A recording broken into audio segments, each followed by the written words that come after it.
Que la bénédiction de Dieu le Père, de Dieu le Fils et de Dieu le Saint-Esprit soit avec vous et avec toute votre famille. Soyez les bienvenus dans cet espace sacré. Nous avons réservé ce moment pour nous connecter au ciel. Je vous invite à respirer profondément. Lâchez les tensions de votre journée. Permettez que la paix de Dieu commence à envelopper votre être. Qu'elle soit comme un manteau chaud et protecteur. Imaginez maintenant qu'un sceau de protection divine descend sur votre maison. Il descend aussi sur chaque membre de votre famille, où qu'il se trouve. Ce n'est pas seulement un temps de parole. C'est une rencontre de cœur, un sanctuaire spirituel.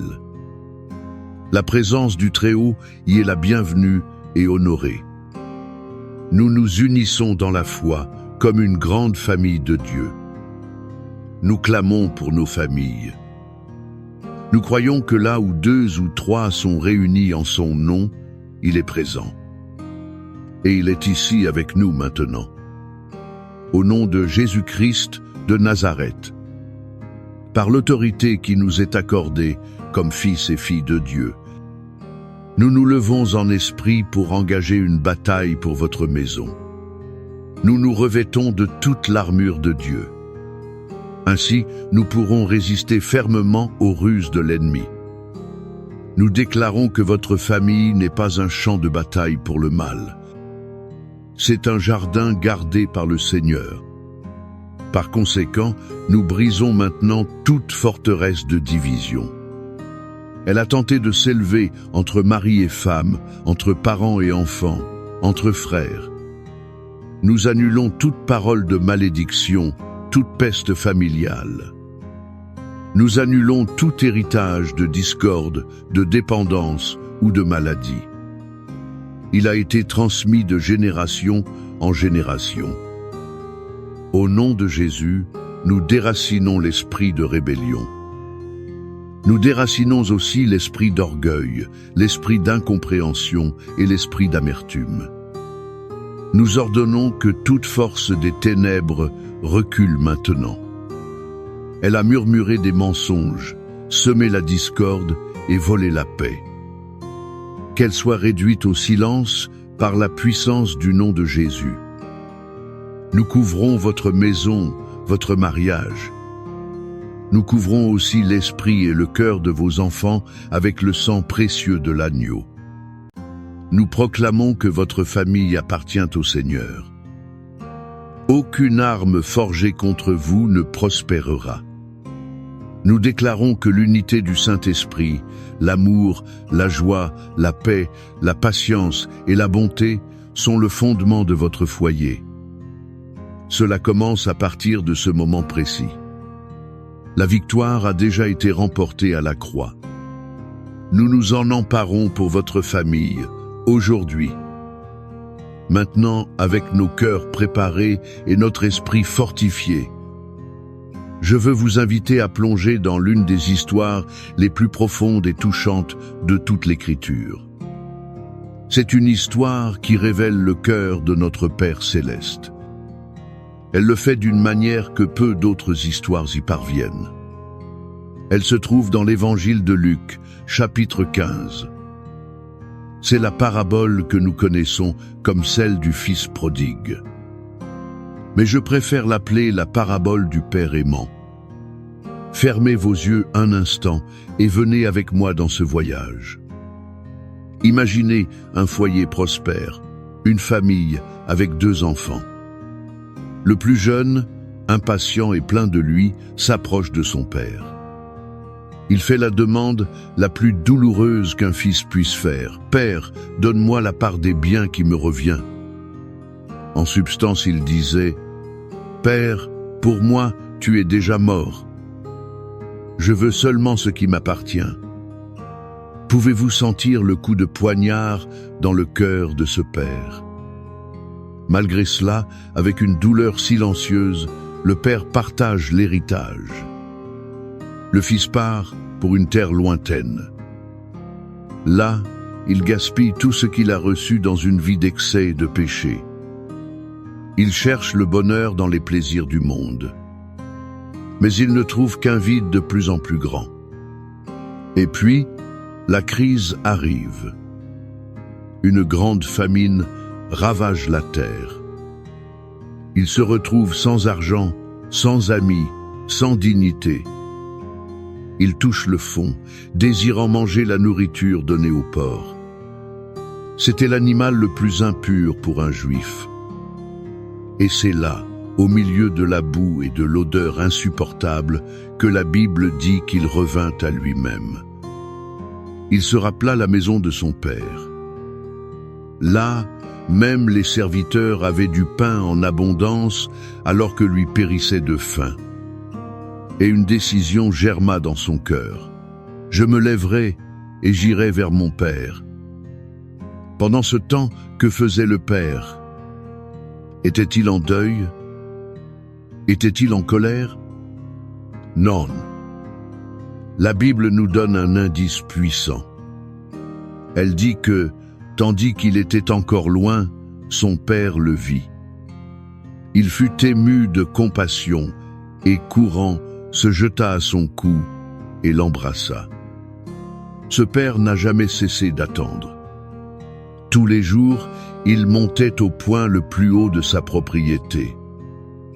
Il regardait l'horizon, le cœur serré de nostalgie. Il espérait voir la silhouette familière de son fils. Et quand il le voit, il n'attend pas. Il court. Un homme âgé et honorable, courant. Il relevait ses vêtements, brisant tout décorum social. Il est ému par un amour écrasant. Le fils commence son discours de repentir répété. Mais le père le laisse à peine finir. Il crie au serviteur « Apportez la meilleure robe !» Mettez une bague à son doigt et des sandales à ses pieds. Amenez le veau gras et tuez-le. Mangeons et réjouissons-nous. Car mon fils était mort et il est revenu à la vie. Il était perdu et il a été retrouvé. Cette histoire, bien-aimée, est un portrait du cœur de Dieu envers nos familles. Et d'elle, nous pouvons tirer des leçons qui sont un baume pour nos blessures. La première leçon est celle-ci. L'amour de Dieu le Père est inconditionnel et infatigable. Peut-être êtes-vous un père ou une mère. Votre cœur est brisé par un enfant qui s'est égaré. Vous priez, vous pleurez, mais rien ne semble changer. Souvenez-vous du père de la parabole. Il n'a jamais cessé d'attendre. Son amour ne dépendait pas du comportement du fils. De la même manière, Dieu n'abandonne jamais votre famille. Il n'abandonne jamais non plus vos enfants. Son amour continue de regarder l'horizon, attendant le retour. La deuxième leçon est qu'il y a toujours un chemin de retour. Peu importe jusqu'où quelqu'un est allé. Peu importe la profondeur du puits où il se trouve. La décision de revenir à soi et de rentrer chez soi est tout ce qui est nécessaire. La grâce de Dieu est plus grande que toute erreur, tout péché. Pour vous qui vous sentez perdus, loin de Dieu et de votre famille, écoutez. Il y a un chemin de retour. Le Père est les bras ouverts. Ce n'est pas pour accuser, mais pour accueillir. Et la troisième et plus puissante leçon est que le pardon est la clé de la restauration familiale. Le Père n'a pas exigé de période d'essai. Il n'a pas humilié le Fils. Il ne l'a pas traité comme un serviteur. Il l'a immédiatement restauré à sa position de fils. Il lui a rendu la robe, l'anneau et les sandales. Combien de nos familles sont brisées? C'est parce que nous refusons de pardonner comme ce Père a pardonné. Nous portons des rancunes, des ressentiments. Cela crée des murs qui empêchent la guérison. Êtes-vous prêt à courir à la rencontre de celui qui vous a blessé? Offrez un pardon qui restaure la dignité et célèbre la réconciliation. Cette histoire de l'amour d'un Père nous mène directement à la promesse de protection de notre Père céleste.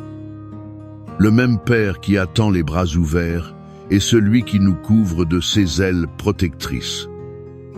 Ses promesses sont notre refuge sûr. Le psaume 91 est la déclaration de foi la plus puissante. C'est celle que nous pouvons faire sur nos maisons concernant la protection divine. Il est la tente de Dieu armée sur votre famille. Et le psaume 23 nous rappelle que ce même Dieu est notre bon berger. Il nous guide, nous pourvoit et nous réconforte en tout temps. Alors je vous demande de fermer vos yeux à nouveau. N'écoutez pas seulement ces mots, mais recevez-les. Prenez possession d'elles comme un héritage pour vous et pour votre maison. Proclamons ensemble la parole de Dieu sur nos vies. Celui qui demeure sous l'abri du Très-Haut repose à l'ombre du Tout-Puissant. Je dis de l'Éternel, il est mon refuge et ma forteresse. Il est mon Dieu en qui je me confie, car c'est lui qui te délivre du filet de l'oiseleur. Il te délivre aussi de la peste et de ses ravages. Il te couvrira de ses plumes. Tu trouveras un refuge sous ses ailes. Sa fidélité est un bouclier et une cuirasse. Tu ne craindras ni les terreurs de la nuit, ni la flèche qui vole de jour, ni la peste qui marche dans l'obscurité, ni la contagion qui frappe en plein midi. 1000 tomberont à ton côté et 10 000 à ta droite. Mais le mal ne t'atteindra pas. De tes yeux seulement tu regarderas. Tu verras la rétribution des méchants. Car tu es mon refuge, ô Éternel. Tu fais du Très-Haut ta demeure. Aucun mal ne t'arrivera. Aucun fléau n'approchera de ta tente. Car il ordonnera à ses anges de te garder. Il le fera dans toutes tes voies. Ils te porteront sur leurs mains, afin que ton pied ne heurte pas une pierre. Tu marcheras sur le lion et sur l'aspic. Tu fouleras le lionceau et le dragon. Puisqu'il m'aime, je le délivrerai. Je le protégerai, car il connaît mon nom. Il m'invoquera et je lui répondrai. Je serai avec lui dans la détresse. Je le délivrerai et je le glorifierai. Je le rassasierai de longs jours et je lui ferai voir mon salut. Père bien-aimé, basé sur ta parole et sur la compréhension de ton cœur de Père, nous nous approchons de toi maintenant en prière. Nous élevons devant toi chaque famille qui écoute ce message. Seigneur, nous prions pour chaque fils et fille, qui, comme le prodigue, s'est éloigné de la maison et de toi. Où qu'ils soient, Père, nous demandons que ton Saint-Esprit les atteigne, qu'ils reviennent à eux-mêmes, que le souvenir de ton amour et de l'amour de leur famille les pousse à revenir. Brise les chaînes de la dépendance, des mauvaises compagnies, de la tromperie et de la rébellion. Trace un chemin de retour vers la maison. Nous prions, Seigneur, pour les mariages qui traversent des tempêtes. Là où il y a froideur, discorde, infidélité ou manque de communication, nous demandons que ton amour restaurateur, comme celui du Père de la parabole, apporte guérison et réconciliation. Fais fondre les cœurs endurcis. Enseigne-leur à pardonner et à recommencer. Nous clamons pour la paix et l'unité au sein des foyers. Que les discussions cessent et fassent place à un dialogue respectueux. Que la rivalité entre frères soit remplacée par la complicité et le soutien mutuel. Restaure l'honneur entre parents et enfants. Conformément à la promesse du psaume 23. Nous te demandons, comme notre bon berger, de subvenir à tous les besoins de chaque famille. Le besoin financier, le besoin de santé, le besoin émotionnel. Là où il y a une maladie dans le corps ou dans l'âme d'un membre de la famille. Nous libérons maintenant ta vertu de guérison au nom de Jésus. Que toute douleur, toute anxiété, toute dépression et toute maladie physique soient réprimandées. Qu'elle fasse place à ta santé parfaite. Et maintenant, comme un acte de foi, je vous invite à écrire dans les commentaires le nom de votre famille ou le nom de la personne pour laquelle vous intercédez. En faisant cela, vous les placez sur l'autel de Dieu. Vous unissez votre foi à la nôtre, afin que nous puissions clamer ensemble pour l'intervention divine, que la certitude inébranlable de l'amour du Père, celui qui court à votre rencontre, remplisse chaque espace vide de votre cœur. Que la protection invincible du Très-Haut, promise dans le psaume 91, soit un mur de feu autour de vous et de tous ceux que vous aimez. Que l'espoir de la restauration et du miracle de la réconciliation fleurissent dans votre foyer, ramenant la joie et la paix qui ont été volées. Allez en paix, sachant que vous et votre famille êtes gardés dans le cœur de Dieu. Amen.